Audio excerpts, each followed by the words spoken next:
Okay, welcome to this one, friends. In this one, we're going to learn how to impose two conditions. So we'll learn how to select only a couple columns as we've done before, but then we'll also restrict our results in terms of the rows or records that we show. All right, so let's type here, use my DBase Go. And now let's type the following. So select star from, that means of course all of the columns. So select star from table 1 underscore, like that. That's easy enough, we've done that. Let's run that bit first. Hit execute. There it goes. So ID, John, President, and so on. Simple. All right.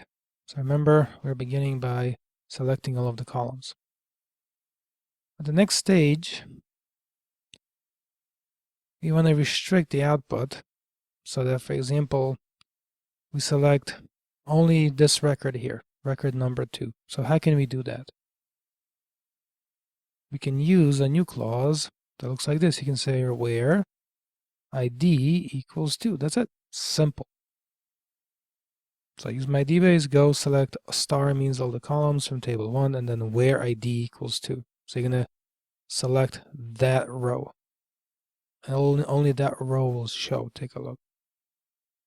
All right, so execute that. And that's all it's showing. See?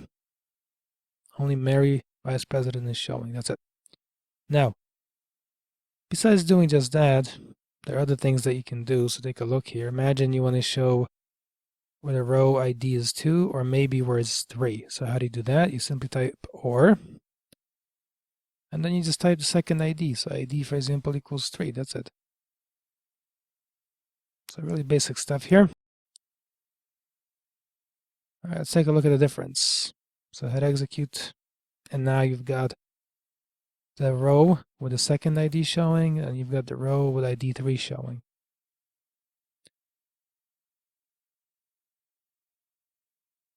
And of course, if you want, you can restrict the columns still. So you can, for example, say name, comma, and title. Just like that. So look at the difference this time. Run that.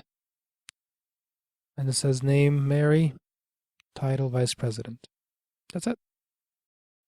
So I'm going to go over this in a little more detail. You might think that when you look at this, that the select runs first, the from runs next, and the where runs next. But that's not how it actually executes. The logical execution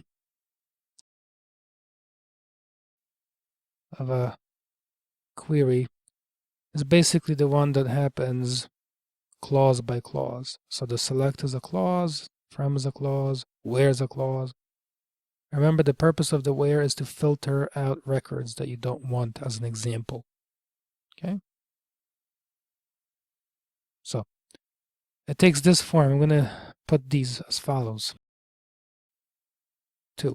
First, from grabs the table. Then after that, at the next stage, where selects the records you want. And that makes sense, right? Because if you can select records and filter out or filter away a lot of records, it's better. That means it's more powerful and it's faster. You're processing less data. It's better that way. And lastly, at the end, select grabs the columns. So this is how this theoretically executes. This is the logical execution of a query. Even if you read it from left to right, it's not, theoretically speaking, how it's actually performed as a sequence of actions. Keep that in mind, okay? And that's it. So please remember, in the lesson resources, I have some pictures where this is illustrated in additional details, step by step. And I'll leave it at that.